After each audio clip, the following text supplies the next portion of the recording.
بسم اللہ الرحمن الرحیم۔ السلام علیکم۔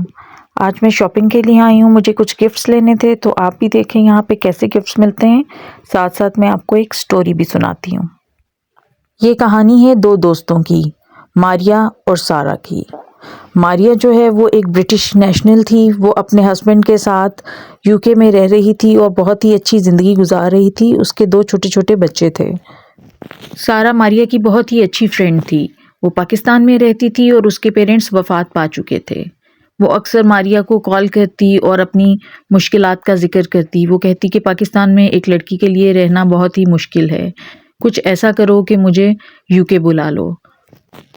ماریا ایک نرم دل لڑکی تھی۔ جب اس نے اپنی دوست کی مشکلات کا سنا تو اس نے سوچا کیوں نہ میں اپنی دوست کو کسی طریقے سے پاکستان سے یہاں بلا لوں تاکہ وہ بھی اپنی زندگی آسانی سے گزار سکے، کیونکہ اکیلی لڑکی کا پاکستان میں رہنا بہت ہی مشکل ہے۔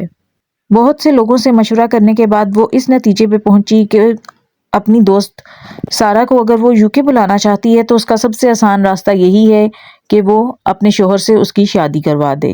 اس طرح سے وہ پارٹنر ویزا پہ UK آ جائے گی آسانی سے۔ یہ بات جب اس نے اپنے ہسبینڈ سے کی تو وہ بالکل تیار نہیں تھا۔ UK میں 2 وائفس آپ نہیں رکھ سکتے، تو اس کے لیے اسے ماریا کو ڈیورس دینی تھی اور اس کے بعد سارا سے نکاح کر کے اس کو بلانا تھا۔ اگرچہ یہ سب صرف پیپر کی حد تک ہی تھا، اسے ریئل میں سارا سے میرج نہیں کرنی تھی اور نہ ہی اصل میں اس کو اپنی وائف ماریا کو ڈیورس دینی تھی، لیکن پھر بھی وہ اس پہ تیار نہ تھا۔ لیکن مرتا کیا نہ کرتا، اپنی بیوی کی ضد کے آگے تنگ آ کے مجبور ہو کے اس نے یہ فیصلہ کیا کہ وہ اپنی بیوی کی بات مان لے اور پیپر میں اس کو ڈیورس دے کے پیپر میرج کر کے اس کی دوست سارا کو بلا لے۔ چنانچہ عامر جو کہ ماریا کا شوہر تھا، اس نے ماریا کو ڈیورس دی اور سارا سے شادی کر لی اور اس کو UK بلا لیا۔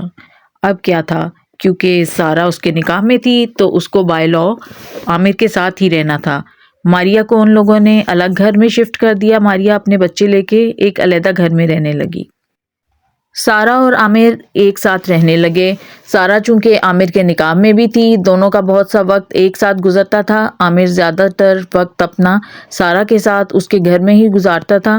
آہستہ آہستہ یہ ہونے لگا کہ ماریا کے گھر اس کا جانا کم ہو گیا، نہ ہی وہ اپنے بچوں کو دھیان دیتا بلکہ وہ سارا کی طرف اٹریکٹ ہونے لگا۔ اب عامر کی توجہ ماریا پہ بالکل بھی نہیں رہی تھی اور اسے سارا اچھی لگنے لگی تھی۔ ادھر سارا کا بھی یہی حال تھا کہ وہ بھی اپنی زندگی عامر کے ساتھ گزارنا چاہتی تھی، تو دونوں نے مل کے پلان کیا کہ کیوں نہ ہم ایک دوسرے کے ساتھ زندگی گزاریں۔ نکاح تو ہمارا ہو ہی گیا ہے اور بائی لا بھی ہم ہسبینڈ وائف ہیں UK میں، تو اب ہم ساتھ ہی رہیں اور ماریا کو بیچ میں سے نکال دیں۔ اس پلان پہ عمل کرنے کے لیے سب سے پہلے تو سارا نے یہ کیا کہ ماریا سے ملنا جلنا کم کیا اور اس سے کھچی کھچی رہنے لگی۔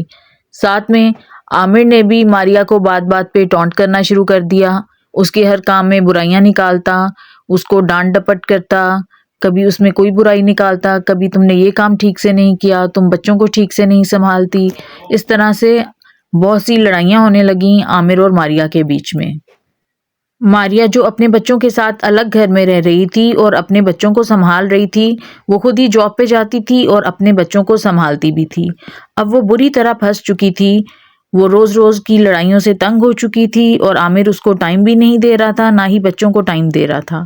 ان سب باتوں کی وجہ سے وہ بہت چڑچڑی بھی ہو رہی تھی اور بچوں کی لائف بھی ڈسٹرب ہو رہی تھی۔ ماریا نے عامر سے 2 ٹوک بات کرنے کا فیصلہ کیا کہ تم بچوں کو سنبھالو اور ان کے اخراجات بھی برداشت کرو اور تم زیادہ وقت یہاں گزارا کرو، کیونکہ میں تمہاری بیوی ہوں اور یہ تمہارے بچے ہیں، سارا سے تمہارا نکاح اصلی نہیں ہے۔ اس پہ عامر نے ماریا سے سیدھا سیدھا کہہ دیا کہ میری تو تمہارے ساتھ طلاق ہو چکی ہے اور سارا میرے نکاح میں ہے، تمہارے پاس کیا ثبوت ہے کہ میں نے تمہیں طلاق نہیں دی ہے یا یہ نقلی طلاق تھی؟ اس پر ماریا چپ ہو گئی، کیونکہ وہ کچھ نہیں کر سکتی تھی، یہ سارا اسی کا تو پلان تھا۔ وہ اپنے پلان کی وجہ سے خود ہی پھنس گئی۔ اس نے تو اپنی دوست سے ہمدردی کی تھی، الٹا اس کی دوست اس کے ہی شوہر کو لے اڑی۔ ماریا نے سوچا کہ میں سارا سے بات کرتی ہوں، وہ میری بہت ہی اچھی دوست ہے، میں نے اس پہ احسان کیا اور اس کی مدد کی تھی، وہ میری بات کو ضرور سمجھے گی اور عامر کو چھوڑ دے گی۔ چنانچہ اس نے سارا کو کال کی تو سارا نے اس کی کال اٹینڈ نہیں کی اور اس کو بلاک کر دیا۔ جب وہ سارا سے ملنے اس کے گھر گئی تو اس نے دروازہ نہیں کھولا ماریا کو کافی دیر باہر کھڑا رہنا پڑا اور ماریا واپس آ گئی۔ صورتحال کی سنگینی کو دیکھتے ہوئے ماریا نے فیصلہ کیا کہ وہ عامر کو دھمکائے گی کہ اگر اس نے سارا کو نہیں چھوڑا اور واپس اس کے پاس نہیں آیا تو وہ اس کی فیملی میں سب کو بتا دے گی کہ اس نے کیا کیا ہے۔ اس طرح سے وہ ڈر کے اس کے پاس واپس آ جائے گا۔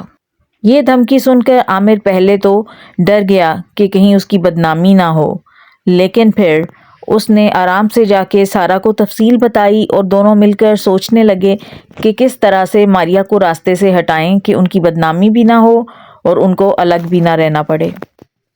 دونوں نے مل کے سوچا کہ کیوں نہ وہ کسی کو پیسے دے کے ماریا کو راستے سے ہٹوا دیں۔ ان کو یہ آئیڈیا اچھا لگا، وہ اس پہ کام کرنے لگے کہ ہم کسی ایسے انسان کی تلاش کریں جو پیسے کے عوض ماریا کو راستے سے ہٹا دے، اسے ختم کر دے۔ اس طرح سے ان کا راستہ صاف ہو جائے گا، ان کی بدنامی بھی نہیں ہوگی اور وہ دونوں اکٹھے زندگی گزار سکیں گے۔ آخرکار ان کو ایک شخص مل گیا جو کہ ماریا کو راستے سے ہٹانے پر تیار ہو گیا، لیکن اس نے اس کے عوض بھاری رقم کی ڈیمانڈ کی۔ سارا اور عامر تیار ہو گئے کیونکہ وہ تو یہی چاہتے تھے۔ وہ شخص ماریا کی حرکات و سکنات پر نظر رکھنے لگا کہ وہ کس ٹائم جاتی آتی ہے، کیا کرتی ہے، کن لوگوں سے ملتی ہے، تاکہ اس کو کوئی مناسب وقت مل سکے جس وقت وہ اس کو ختم کر سکے اور لوگوں کو شبہ بھی نہ ہو۔ پھر اس کو ایک دن موقع مل گیا جب ماریا گھر میں اکیلی تھی تو وہ شخص گھر میں گھسا اور ماریا کو ختم کرنے کی کوشش کی۔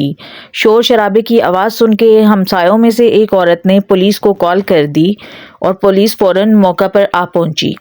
پولیس نے حملہ آور کو پکڑ لیا۔ انویسٹیگیشن کرنے پہ پتہ چلا کہ ماسٹر مائنڈ تو اس پلان کا سارا اور عامر ہیں۔ پولیس نے سارا اور عامر کو اریسٹ کر لیا اور انہوں نے اعتراف جرم بھی کر لیا کہ یہ ان کا پلان تھا، وہ ماریا سے چھٹکارا حاصل کرنا چاہتے تھے۔ حملہ آور کو اور سارا اور عامر کو سزا سنا دی گئی، دونوں کو جیل میں اپنی زندگی گزارنی پڑی۔ اس طرح ماریا نے اپنی رحم دلی کے ہاتھوں مجبور ہو کر جو نیکی کی تھی، جس کے لیے اس نے غلط طریقہ اختیار کیا تھا، اس کی سزا یہ ملی کہ اس کا گھر خراب ہو گیا، وہ اور اس کے بچے در بدر ہو گئے، اس کے لیے زندگی مشکل ہو گئی اور اس کو جان سے ہاتھ بھی دھونا پڑ سکتا تھا۔ دوستو، آپ نے جب بھی کسی سے کوئی بھلائی یا نیکی کرنی ہو تو بس اتنی ہی کریں جتنی آپ آسانی سے کر سکتے ہیں۔ اس کے لیے آؤٹ آف دا وے جانے کی ضرورت نہیں ہے، اپنی زندگی کو داؤ پہ لگانے کی ضرورت نہیں ہے، کیونکہ اللہ ہر انسان کے لیے راستے نکال دیتا ہے۔ غلط راستہ اختیار کرنے سے انسان خود بھی مشکل میں پڑ جاتا ہے، اس لیے غلط راستے پہ چل کے کسی کے ساتھ ہمدردی کرتے ہوئے کوئی بھی نیکی نہ کریں جو آپ کو بعد میں مصیبت میں ڈال دے اور پریشانی کا سامنا کرنا پڑے۔ زندگی بہت قیمتی ہے، اپنا بھی خیال رکھیں، اپنے پیاروں کا بھی خیال رکھیں اور مشکلوں سے بچانے کے لیے سیدھے راستے پہ چلیں۔